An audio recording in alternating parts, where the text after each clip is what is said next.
হয়, আজি যিহেতু এটা এটাকৈ ট্ৰেডিঙৰ যি মূল অভিযুক্ত সেই অভিযুক্তসকল এটা এটাকৈ যিহেতু হাইকোৰ্টৰ পৰা জামিন লাভ কৰিছে, সেই সন্দৰ্ভত আজি আমি ট্ৰেডিং এফেক্টছৰ ভুক্তভোগী হিচাপে আজি সংবাদ মাধ্যমৰ যোগেদি অসমৰ সকলো জনসাধাৰণক তথা এই ট্ৰেডিং কেলেংকাৰীৰ বা লগত জড়িত যি ভিক্টিমসকল আছে সেই ভিক্টিমসকলৰ এই কথা অৱগত কৰাওঁ বা কথাখিনি আমি দৃষ্টিগোচৰ কৰাব বিচাৰোঁ।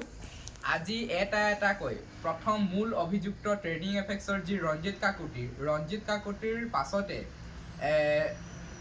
যিসকল ফাউণ্ডাৰ মেম্বাৰ আছিলে, যিকেইজন 7জন ফাউণ্ডাৰ মেম্বাৰ আছিলে, কৃষ্ণ প্ৰসাদ ভৌমিক, প্ৰফুল্ল বৰুৱা, বিশ্বজিৎ কোঁৱৰ, চিংকু বসুমতাৰী, এনেকৈ সীমান্ত বৰাকে ধৰি প্ৰদীপ বৰাকে ধৰি 7জন ফাউণ্ডাৰ মেম্বাৰ আছিলে। তাৰে ভিতৰত যিহেতু কেৱল মাত্ৰ ৰঞ্জিত কাকতিক এৰেষ্ট কৰিয়েই গোটেই বিষয়বস্তুটো সামৰি থৈ দিলে বুলিয়ে ক'ব লাগিব, কাৰণ এখন সম্পূৰ্ণ পৰিকল্পিত নাটক হিচাপে বৰ্তমান সময়ত কিন্তু পৰিগণিত হৈছে এই ট্ৰেডিঙৰ যি কেলেংকাৰীৰ তদন্তৰ সন্দৰ্ভত। আজি আমি যি বিশ্বাস কৰিছিলোঁ দেশৰ যি সৰ্বোত্তম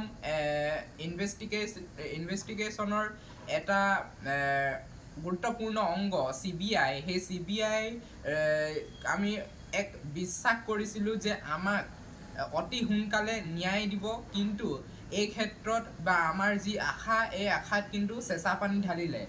আজি CBI তদন্তত কিয় 7জন ফাউণ্ডাৰ মেম্বাৰক টানি আনিব নোৱাৰিলে বা আইনৰ আওতালৈ কিয় আনিব নোৱাৰিলে, এই কথা কিন্তু আমাৰ ভুক্তভোগীৰ মনত আজিও এক প্ৰশ্ন হৈ ৰৈছে। আৰু দ্বিতীয়তে, যিহেতু প্ৰফুল্ল বৰাৰ এখন বিলাসী বাহন জব্দ কৰিছিলোঁ মই নিজে তিতাবৰত, আৰু সেই বাহনখন কিয় তেওঁলোকে উদ্ধাৰ নকৰিলে, সেই বাহনখন বৰ্তমান সময়ত কিন্তু যি বেচাৰ পৰিকল্পনা, সেই পৰিকল্পনা কিন্তু কৰি থকা হৈছে, সেই ক্ষেত্ৰত কিয় প্ৰশাসন নীৰৱ হৈ আছে।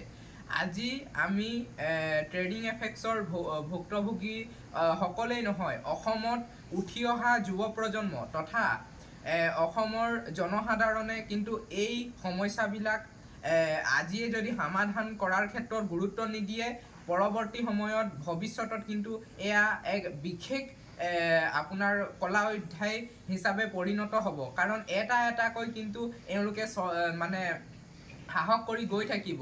কথাষাৰ এইটো কাৰণে উল্লেখ কৰিছোঁ, যিহেতু ৰঞ্জিত কাকতি বেল পাই হাইকোৰ্টৰ পৰা জামিন লাভ কৰিলে, লগে লগে তেওঁলোকে কিন্তু বিভিন্ন ধৰণৰ নতুন MLM বেচিছ কোম্পানীৰ অনাৰ ক্ষেত্ৰত জোৰ-জা চলোৱা পৰিলক্ষিত হৈছে।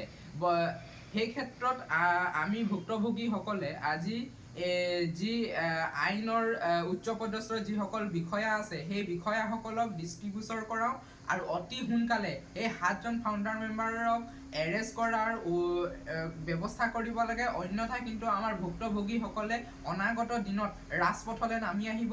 সেই কথা আজি এই সংবাদ মাধ্যমৰ যোগেদি এক হুংকাৰ প্ৰদান কৰিলোঁ। ধন্যবাদ।